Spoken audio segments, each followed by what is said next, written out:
उन्हीं को अगर सम्मान देना था तो हमारे लहू बहाने की क्या आवश्यकता, हमें बलिदान देने की क्या आवश्यकता थी,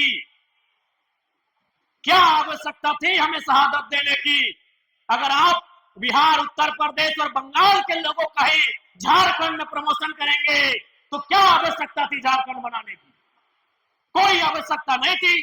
उस हिसाब से आज, और हमारा कारण क्या था? आज जैसे भगत सिंह कहा करते थे कि आजादी तो हम गोरों से ले लेंगे, लेकिन क्या आजादी गांव तक जा पाएगी? ठीक उसी प्रकार झारखंड की क्या व्यवस्था थी। आज सबसे ज्यादा झारखंड के लोगों का दोहन कहीं हुआ है तो आपको भी मालूम है, वो थाना होता है, वो ब्लॉक होता है, वो अंचल होता है, वो कोई कंपनी होता है। वहां सब लोग बाहर के होते थे। और आज भी अगर आप 64 में 40 डीएसपी आएंगे, एक दो को छोड़कर बाकी सब लोग झारखंड का दोहन करने का काम करेंगे। हमारी लड़ाई वही थी। झारखंड लड़ाई का असल स्वरूप भी वही था। महाजनी प्रथा, सामंतवादी प्रथा और पुलिसिया जुल्म भी था। आज हमारी देमंती दीदी ने सिद्धू कानू के होल विद्रोह का जिक्र किया। होल विद्रोह को पढ़िए, उसमें जो लिखा है कि विद्रोह का कारण क्या था, उसमें एक कारण पुलिसिया जुल्म भी था। क्योंकि उस समय अंग्रेजों की पुलिस थी और आज जो हमारे राज्य के लोग नहीं है वो ज्यादातर यहाँ आकर बड़े बड़े पदों में अपनी सेवा दे रहे हैं। इसलिए आज भी उनकी सोच नहीं बदली है। वो खाते हैं हमारा, कमाते हैं हमारे राज्य में, लेकिन जब उन्हें सेवा करना पड़ता है, जब उन्हें लोगों का भला करना पड़ता है, वो कभी इस बारे में सकारात्मक नहीं सोचते हैं। ये किसी से नहीं छुपा है। आज क्या व्यवस्था है इस राज्य की, आपसे छुपा नहीं है। आज सरकार के संरक्षण में खुला कोयला लूट रहा है, खुला बालू लूट रहा है।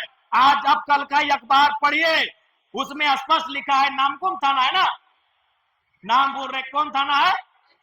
नहीं, यहाँ नहीं, एक नामकुम थाना रांची में एक अवैध बालू लदा हुआ ड्राइवर सीधा दरोगा को ही चढ़ा दिया। ये कल की घटना है। ये स्थिति है हमारे राज्य की, ये परिस्थिति है हमारे राज्य की।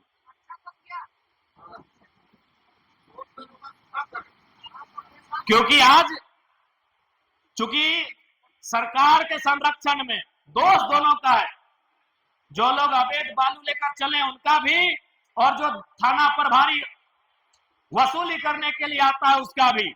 लेकिन उससे भी बड़ा दोष है सरकार का, चूंकि आप गार्जियन। अगर सरकार चाहे तो इस राज्य का एक पत्ता भी उनके बगैर हिल नहीं सकता है। ये सरकार की ताकत है। लेकिन आज चूंकि सरकार के पास विजन नहीं होने के कारण, सरकार के पास दूरगामी सोच नहीं होने के कारण आज ये परिणाम हम देख रहे हैं। इसलिए आज आप सभी से आग्रह होगी कि राजनीतिक चेतना को, अपने वोट के अधिकार को मजबूती से जानने की आवश्यकता है। आज ये वोट का अधिकार ही है जो हमारे जीवन की रेखा को, जो हमारे आज जो परिस्थितियां हैं उन्हें दूर कर सकती हैं। इसलिए आज आप सभी से, हालांकि अब समय बहुत है, लेकिन आज झारखंड को एक बदलाव के रूप में सामने आकर तैयार होना होगा। आज कोल्हान की क्रांतिकारी धरती में उपस्थित सभी से आग्रह होगा कि आज हमें पुनः एक बार अपने पूर्वजों के आदर्शों को, उनके पदचिन्हों को अध्ययन करने की आवश्यकता है। आज किन परिस्थितियों में उन्होंने झारखंड अलग राज्य की लड़ाई को बुलंद किया था, आज हमें उसे दोहराने की आवश्यकता है। आज अपने हक अधिकार के लिए लड़ने की आवश्यकता है। आज परिस्थितियां किसी से नहीं छुपी हैं। इस राज्य को बनाने के लिए हमने ना केवल अपना लहू दिया, हमने ना केवल अपना बलिदान दिया, हमने टाटा, टेल्को, टिस्को, यूरेनियम, न जाने कितनी जमीनों को भी देने का काम किया है। आज हमारे पास क्या है, आज हमारी आर्थिक स्थिति क्या है, आज हमारी सामाजिक स्थिति क्या है, ये किसी से नहीं छुपा है। आज किसी भी विभाग में आप चले जाए, एक छोटा से लेकर बड़ा कहीं भी आप चले जाए, आज भी इस राज्य को चलाने वाले जो लोग हैं वो हमारे नहीं हुए, जिस कारण आज ये परिस्थितियां हैं। और सरकार का ये वादा था कि हम अबुआ दिसम अबुआ राज कायम करेंगे, लेकिन आज अपने वादे से भटक चुकी है। जब ये सरकार में नहीं थी और पूर्व की सरकार ने जो गलतियां की थी, चाहे वह स्थानीय नीति की बात हो, चाहे वह लैंड बैंक की बात हो, चाहे वह सीएनटी, एसपीटी और विल्किंसन कानूनों की बात हो, वर्तमान की सरकार ने कहा था कि उन कानूनों को हम जो झारखंड के हित में होंगे उन्हें सख्ती से लागू कराएंगे और जो झारखंड के अहित में होंगे उन कानूनों को रद्द करेंगे। तो आज कोल्हान की पावन धरती से मैं राज्य की सरकार को यह कहना चाहूंगा कि जो आगामी विधानसभा का सत्र चले, आप एक अध्यादेश लेकर आइए और सबसे पहले लैंड बैंक के कानून को समाप्त कीजिए। लैंड बैंक किसी कॉरपोरेट का नहीं, लैंड बैंक किसी सरकार का नहीं, लैंड बैंक यहाँ के लोगों की जमीन।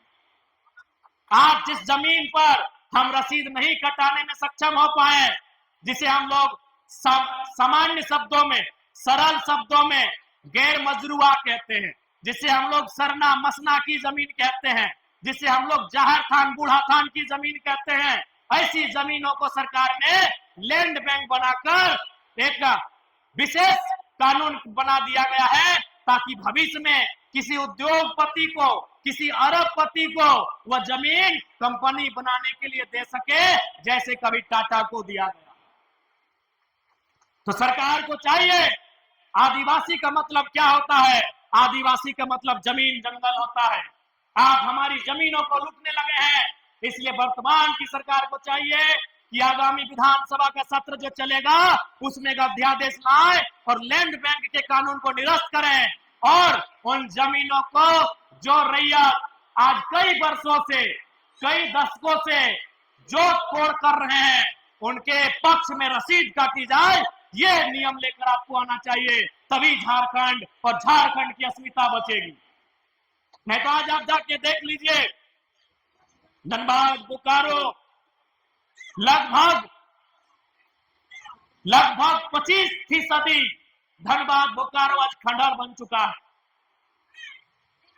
क्योंकि कंपनियों पर आपका नियंत्रण नहीं है। इन कंपनियों से हमने ईस्ट इंडिया कंपनी के नाम पर हम लड़े थे, लेकिन आज हमारी सरकार उसी के आगे नतमस्तक हो जा रही है। आज कई डैम का मामला है, यही इचाखर कई डैम का मामला है। आज उस डैम के विरोध में लाखों लोग खड़े हैं, लेकिन सरकार उनके विरोध को दरकिनार करते हुए अपने फायदे के लिए, अपने पूंजी के लिए उस डैम को, काम को आगे बढ़ाने का काम कर रही है। कई ऐसी योजनाएं हैं जो यहाँ के लोग नहीं चाहते हैं, लेकिन सरकार केवल अपने पूंजीपति साथियों को खुश करने के लिए लगातार उनको समर्थन देने का काम कर रही है। इसलिए आज इस राज्य की जनता को सोचने की आवश्यकता है कि 20 सालों बाद हमारा राज्य कहां होगा। आज जो जमीनें टाटा जमशेदपुर में, जो जमीनें टेल्को टिस्को में गई हैं, जो जमीनें आपकी उषा मार्टिन में गई हैं, जो जमीनें यूरेनियम के खान में गई हैं, आज 25 साल बाद सोचिए कि ऐसा अगर दौर चलता रहा तो झारखंडियों के पास कितना गांव बचेगा, कितने खेत बचेंगे, कितने खलिहान बचेंगे और कितने सशक्त झारखंड के लोग बचेंगे। ये सोचने की आवश्यकता। आज बिल्कुल आप रांची चले जाइए, प्रॉपर टाटा जमशेदपुर चले जाइए, आपको घुटन महसूस होगा कि वहां दिकुओं का राज हो चुका है। वह कोई मूलवासी आदिवासी नहीं है, होगा भी तो 5% होगा, 10% होगा, और आने वाले 25 सालों में वही हाल हर एक जिला का होगा। क्योंकि सबसे बड़ी अगर संपत्ति कुछ है तो जमीन का टुकड़ा है, जिसे बचाने में वर्तमान की सरकार पूरी तरह सफल है, पूरी तरह सफल है। सबसे बड़ी संपत्ति एक इंसान की है, वो जमीन का टुकड़ा है, जिसे बचाने में हमारी सरकार पूरी तरह सफल है। आज रोजगार की बात करें, नौकरियों की बात करें, उसमें भी सरकारें पूरी तरह विफल हैं। ऐसा नहीं है कि हमारे राज्य में नियुक्तियों की कमी है। आज आउटसोर्सिंग के माध्यम से या टेंडर के माध्यम से इस राज्य में हजारों लाखों नियुक्तियां की जाती हैं, लेकिन वहां झारखंड के लोगों को दरकिनार किया जाता है। इसलिए आज झारखंड के लोगों को अपने अधिकारों के प्रति जागरूक होने की आवश्यकता है। और मैं